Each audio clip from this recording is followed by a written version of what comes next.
Heart beat scan ఒక్క second లోనే world class 640 slide CT scan ఇప్పుడు మీ విస్టా ఇమేజింగ్ బంజారా హిల్స్ లో.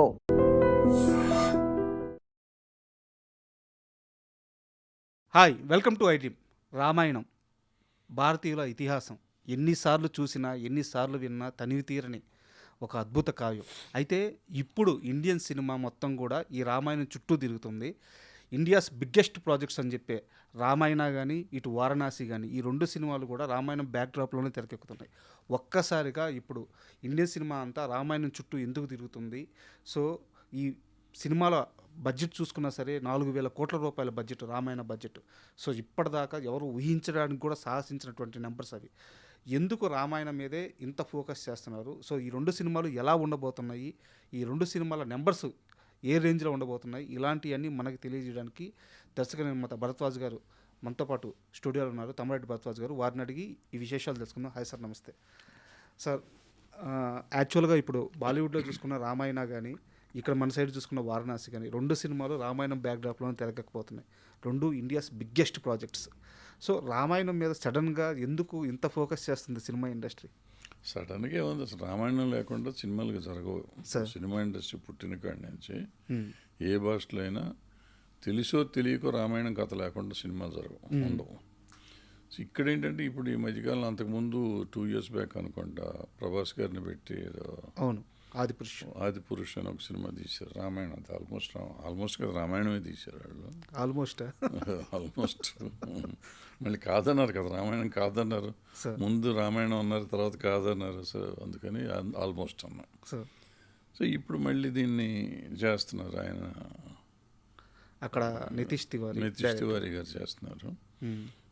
సో నితీష్ తివారీ చరిత్ర చూస్తే ఆయన ప్రీవియస్ దంగల్ చేసిన అద్భుతంగా చేశారు. కాబట్టి ఇది కూడా ఇంకా డీటెయిల్డ్గా ఏదో కొత్తగా చేస్తారు. అంటే రామాయణం కొత్తగా చేయటం ఏం లేదు. రామాయణం కానీ భారతంలో కానీ మనకి సినిమా 3 గంటలు 2 గంటల సినిమా, అది తీస్తే ఒక్కొక్క సినిమా తీస్తే ఒక వారం రోజులు కంటిన్యూస్గా చూసినా సరిపోదు. అది యాక్చువల్గా వెబ్ సిరీస్ లాగా చేయొచ్చు. 1 hour ఎపిసోడ్లు చేస్తే 15 గంటలు 16 గంటల ఎపిసోడ్లు వచ్చే అంత స్టోరీస్ ఉంటాయి. ఎందుకంటే కరెక్ట్గా తీస్తే చిన్న చిన్న సబ్ స్టోరీస్ ఉంటాయి. ప్రతి కథలోనూ ఇంకో ఉపకథ ఉంటుంది. ఉపకథలు కథలు కలిపితే అది ఒక సినిమాగా చేయటం చాలా కష్టం, చాలదు సినిమాకి. అందుకని మీకు ఎన్ని రామాయణాలు వచ్చినా ఉంటుంది. తమిళ్లో ఒక సినిమా వచ్చింది రామాయణం, సంపూర్ణ రామాయణం అని. ఎన్టీ రామారావు గారు, శివాజీ గణేశన్ గారు భరతుడు వేస్తాడు. ఓకే, అందులో భరతుడి క్యారెక్టరు అద్భుతంగా హైలైట్ చేస్తారు. 2 సీన్లే ఉంటాయి దాంట్లో, అంటే ఎక్కువ ఉంటాడు సినిమా అంతా, బట్ 2 సీన్లు ఆయన మొత్తం హైలైట్ చేసేస్తారు. ఓకే, వాళ్ళ అమ్మని చేయటం, అదంతా అన్నని ప్రేమించడం ఆ సీన్లో. సో అట్లా ఒక్కొక్క ఎపిసోడ్ తీసుకుంటే నీకు సినిమా అయిపోతుంది. మిగతా రామాయణంతో ఒకటే, అడవికి వెళ్ళాడు అన్నగారు, భరతుడు లేడు, భరతుడు వచ్చాడు, అది ఒక రామాయణం అన్నారు.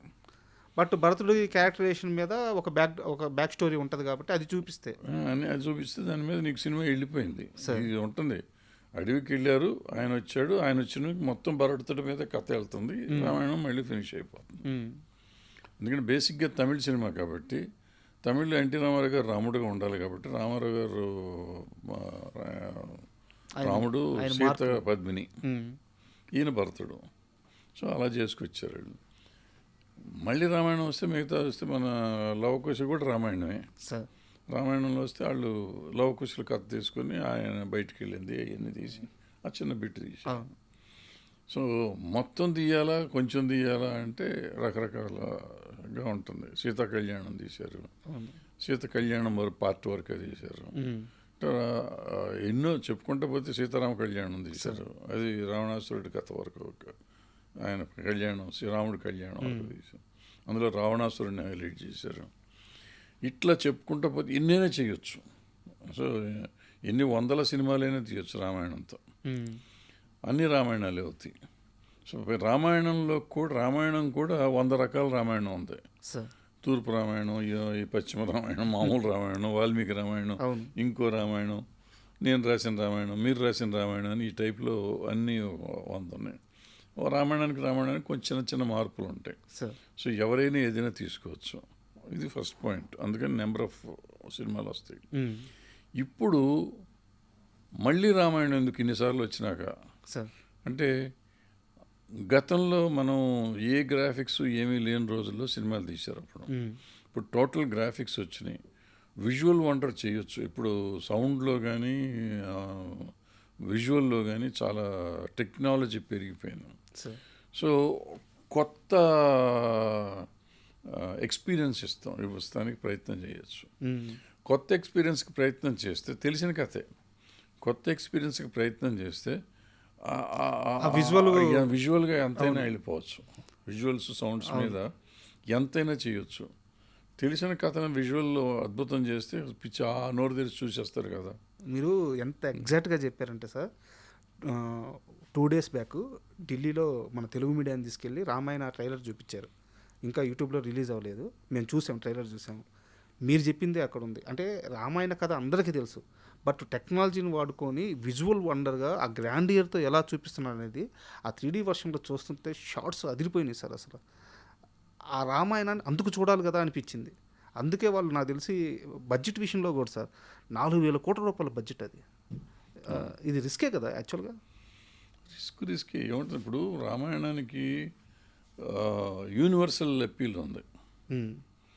మీకు తెలుసో తెలీదో, యానిమేషన్ రామాయణం అటు జపాన్లో అక్కడ తీసి యూరోప్లో చేసి అవన్నీ పెద్ద సెన్సేషనల్ హిట్లు ఇవన్నీ సార్. యానిమేషన్లో అక్కడ డ్రామాలు కూడా చేస్తూ ఉంటారు అక్కడ. సో యూనివర్సల్ సబ్జెక్ట్ కాబట్టి అన్ని లాంగ్వేజ్లో డబ్ చేసుకుంటే అన్ని లాంగ్వేజ్లో వస్తుంది, డబ్బులు చాలా వస్తాయి, డబ్బులు ఉన్నాయి. అంటే బాహుబలి తర్వాత భారతదేశంలో ఉన్న అన్ని లాంగ్వేజ్లకి మనం అదర్ లాంగ్వేజ్ అంటే ప్రపంచ సినిమాని, ప్రపంచ యూనివర్సల్ సబ్జెక్ట్స్ తీసి యూనివర్సల్గా డబ్బు సంపాదించడం ఎలా అనేది ఒక బిజినెస్ మాడ్యూల్ ఒకటి కొత్తగా స్టార్ట్ అయింది. ఆ మాడ్యూల్లో ఇప్పుడు రామాయణం తీస్తున్నారు. ఆ రామాయణం తీస్తే అందుకే 4,000 కోట్లైనా పెట్టచ్చు. 4,000 కోట్లు అంటే ఇప్పుడు అమెరికన్ సినిమాలు, ఇంగ్లీష్ సినిమాలతో కంపేర్ చేసి 4,000 కోట్లు is a very small amount. అక్కడ మామూలు చిన్న సినిమా చేసినట్టు, ఇవి మనకి పెద్ద అమౌంట్. పైగా ఇది 2 parts కాబట్టి 2 పార్ట్లు కాబట్టి 2,000 కోట్లు అయినట్టు. సో పెద్ద అమౌంట్ కాదు కదా. సో వస్తుందని ఆశ ఉంటుంది, రావచ్చు. అండ్ స్టార్ ప్లస్ ఇప్పుడంటే ఆ రోజుకి ఈ రోజుకి మీకు డిజిటల్ మార్కెట్ ఒకటి కొత్తగా వచ్చింది, శాటిలైట్ మార్కెట్ ఉంది, ఈ అదర్ లాంగ్వేజ్ మార్కెట్ ఉంది. ఇన్ని లాంగ్వేజెస్ ఉన్నాయి కాబట్టి ఆ చిన్న అమౌంట్, చాలా చిన్న అమౌంట్. సినిమా నిజంగా బాగుంటే ఎంతైనా చేస్తుంది. 10,000 కోట్లు చేసినా మీరు ఆశ్చర్యపోకర్లేదు. బా.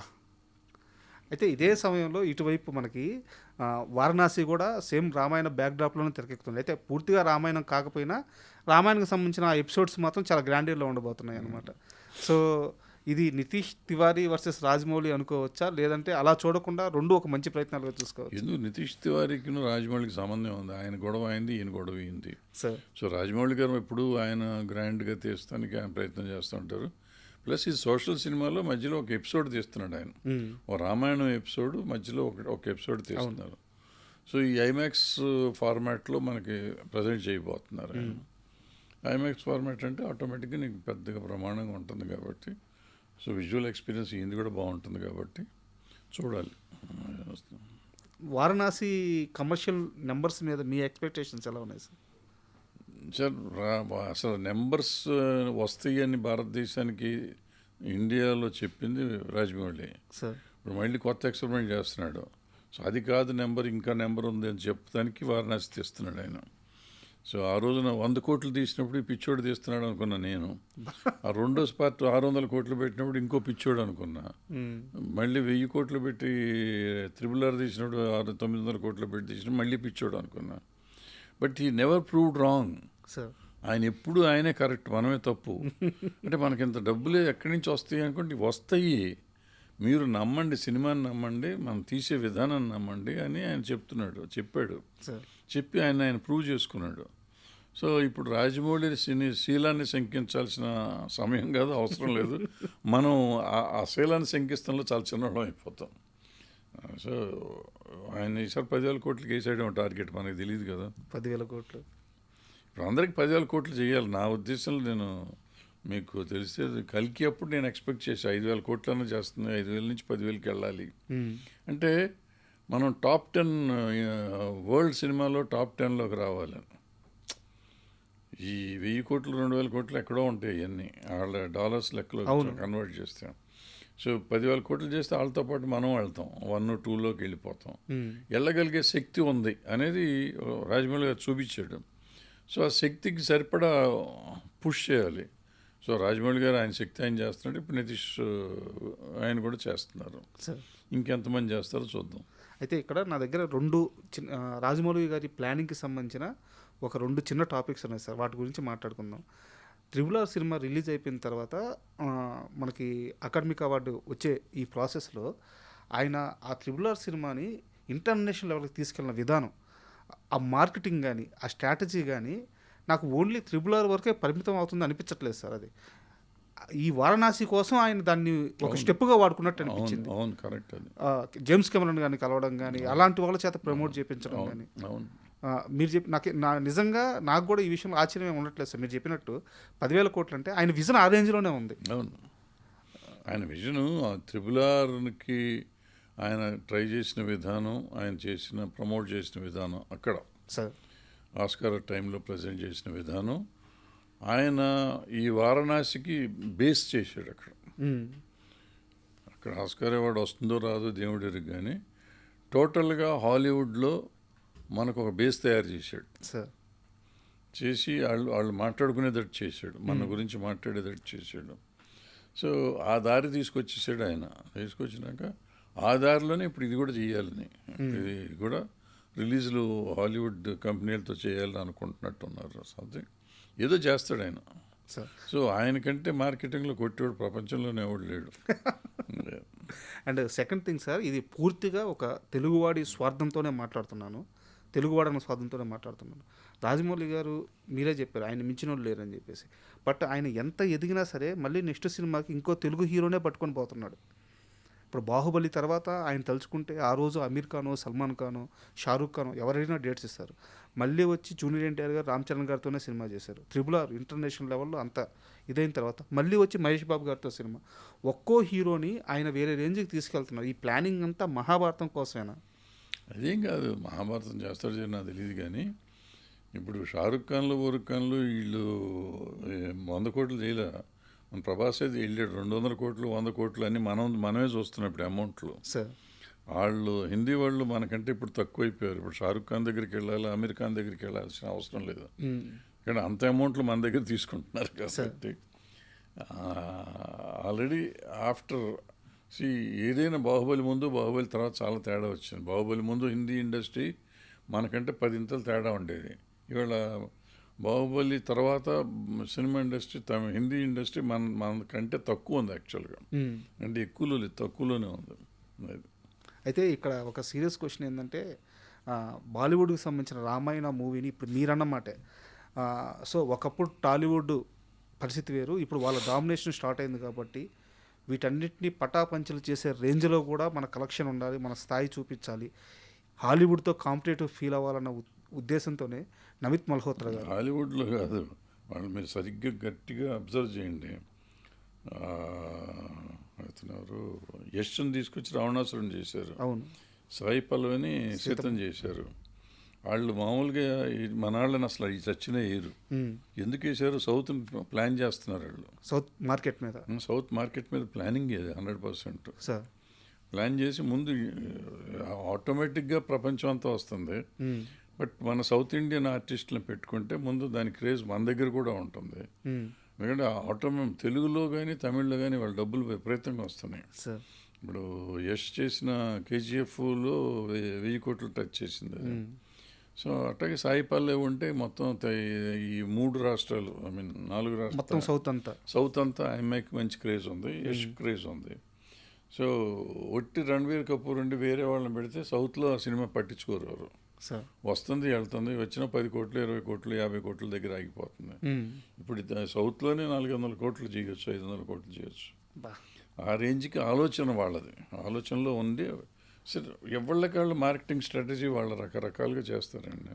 బట్ అయితే ఒకటి మాత్రం ఆనందంగా ఉంది సార్. ఎందుకంటే ఇది వరకు ఈ 2 సినిమాల ముందు వరకు పరిస్థితి ఎలా ఉండేదంటే టాలీవుడ్డా బాలీవుడ్డా, మీ బడ్జెట్ అంతా మా బడ్జెట్ అంతా మీ లెక్కలంతా ఇలాంటి ఒక పోటీ ఉండేది.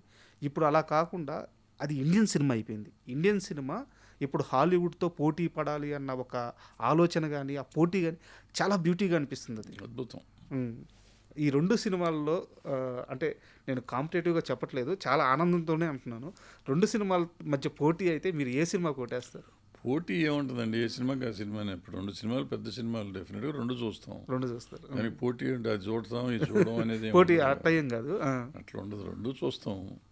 ఉంటుంది. సో వెయిట్ చేస్తున్నాను సార్, ఎందుకంటే ఒక సినిమా లవర్గా నాకు తెలిసి సినిమాతో మీరు పుట్టినప్పటి నుంచి సినిమాతోనే ప్రయాణం చేస్తున్నారు కాబట్టి ఈ విషయంలో మాత్రం అందరం హ్యాపీగా ఉన్నాం. మీ సంతోషం కూడా అర్థమవుతుంది. సో నిజంగానే ఇండియన్ సినిమా హాలీవుడ్తో పోటీ పడే ఒక టైం వచ్చింది, ఆ టైం పీరియడ్ నడుస్తుందని నమ్ముతున్నాను. రామాయణ కానీ వారణాసి కానీ బిగ్గెస్ట్ నెంబర్స్ అచీవ్ చేయాలని కోరుకున్నాను. Thank you very much sir. And for more videos, Please subscribe to iDream channel. Subscribe to iDream Media. Please subscribe to iDream. Please subscribe to iDream. Please subscribe iDream. And please subscribe to iDream. For more videos, subscribe to iDream. please like, share and subscribe to the channel. Congratulations, iDream. Subscribe to iDream. Subscribe to iDream. So subscribe to iDream Media. iDream की iDream team अंदर की huge congratulations. Please subscribe iDream Media. Please subscribe to iDream. Subscribe iDream. Please subscribe to iDream. iDream అంటే నా కళల channel subscribe చేసుకున్న నోరు తిరుగుతలేదు, మీరైతే గంట గుర్తు కొట్టండి. For more such videos, please subscribe to iDream. Subscribe to iDream. Please subscribe to iDream. Please subscribe iDream Media. Please do subscribe to iDream. Please subscribe to iDream Media. For best entertainment and information, please subscribe iDream. And don't forget to subscribe to iDream.